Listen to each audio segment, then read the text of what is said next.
Assalamualaikum warahmatullahi wabarakatuh. Perkenalkan, nama saya Rizka Meliasari dengan NIM 1401420083 dari Rombel C, Prodi Pendidikan Guru Sekolah Dasar, Fakultas Ilmu Pendidikan, Universitas Negeri Semarang. Dalam video kali ini saya akan memaparkan rangkuman materi mata kuliah Literasi Digital dan Kemanusiaan yang diampu oleh Bapak Denny Setiawan. Saat ini teknologi hadir di seluruh aspek kehidupan manusia sehingga sulit memisahkan manusia dengan teknologi. Teknologi saat ini hadir bahkan bukan sebagai kebutuhan mewah, melainkan kebutuhan primer atau pokok yang wajib terpenuhi. Teknologi sendiri diartikan sebagai bentuk kreasi manusia yang terwujud lewat alat juga teknik tertentu yang sistem kerjanya mempermudah pekerjaan manusia. Teknologi ini dibuat dengan menerapkan ilmu pengetahuan. Hubungan antara manusia dan teknologi sangatlah erat, mengingat manusia sendiri adalah pencipta teknologi. Teknologi diciptakan manusia untuk memudahkan hidupnya, sehingga segala sesuatu diharapkan berjalan efektif dan efisien. Contoh paling mudah untuk teknologi yang bisa kita jumpai sehari-hari adalah handphone, televisi, internet, dan lain sebagainya. Pada hakikatnya, teknologi mempunyai 7 unsur, yaitu yang pertama alat-alat produksi, yang kedua ada senjata, yang ketiga ada wadah, yang keempat ada makanan dan minuman, yang kelima ada pakaian dan perhiasan, yang keenam tempat berlindung dan perumahan, dan yang terakhir adalah alat-alat transportasi. Adapun tahapan untuk menuju masyarakat 5.0. Yang pertama yaitu masyarakat 1.0, yaitu pada masa ini manusia mulai mengenal tentang membentuk suatu kelompok menjadi masyarakat. Manusia mempertahankan diri dengan cara berburu untuk mendapatkan makanan dan berpindah tempat untuk bertahan hidup. Manusia membuat berbagai peralatan sederhana dan menggunakan kekuatan alam seperti api untuk memasak dan melindungi diri. Kemudian yang kedua yaitu ada masyarakat 2.0, disebut sebagai era pertanian atau revolusi agrikultur. Manusia fokus untuk mengembangkan ilmu pengetahuan karena dengan bercocok tanam, manusia tidak perlu khawatir untuk melakukan perburuan dan berpindah-pindah untuk mendapatkan tempat tinggal yang memiliki sumber makanan.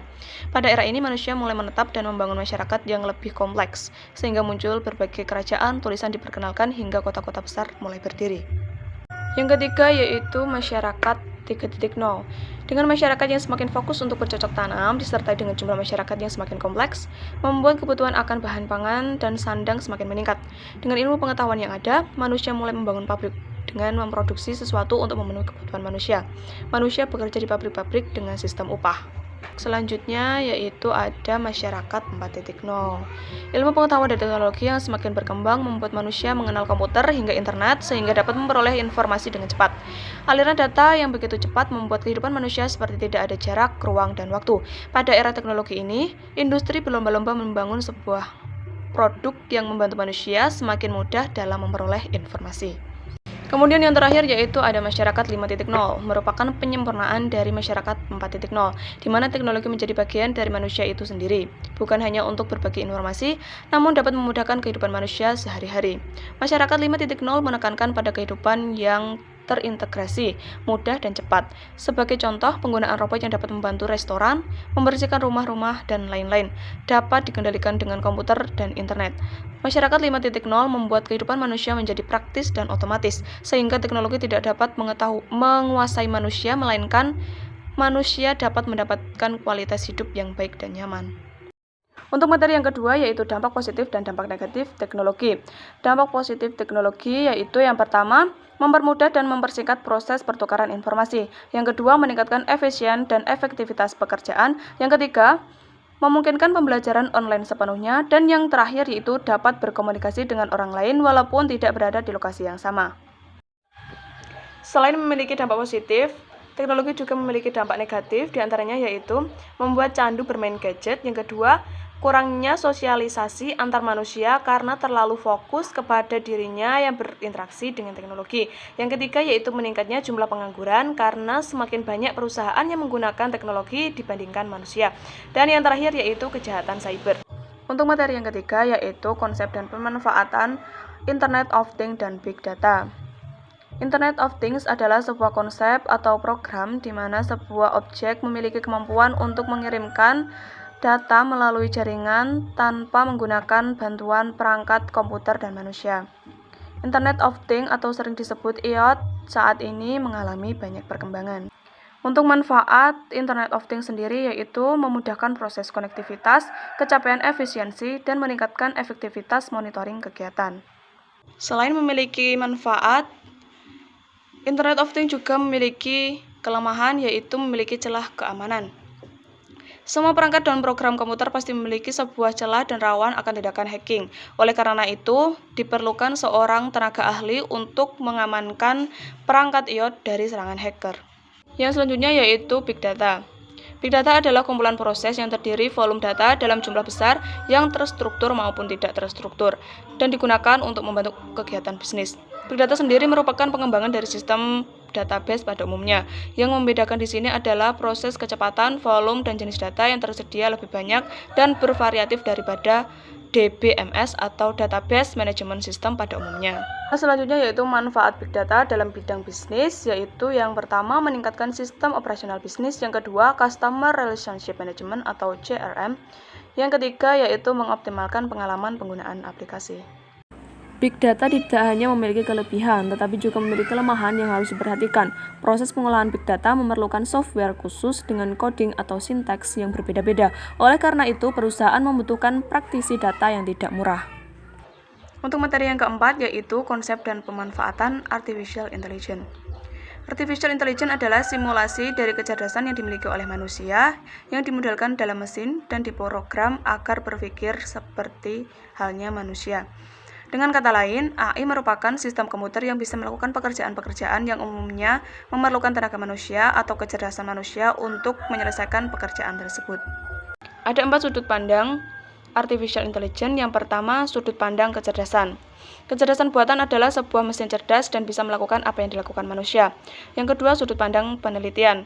Kecerdasan buatan adalah suatu studi yang membuat komputer bisa melakukan sesuatu sebaik mungkin apa yang bisa dilakukan manusia.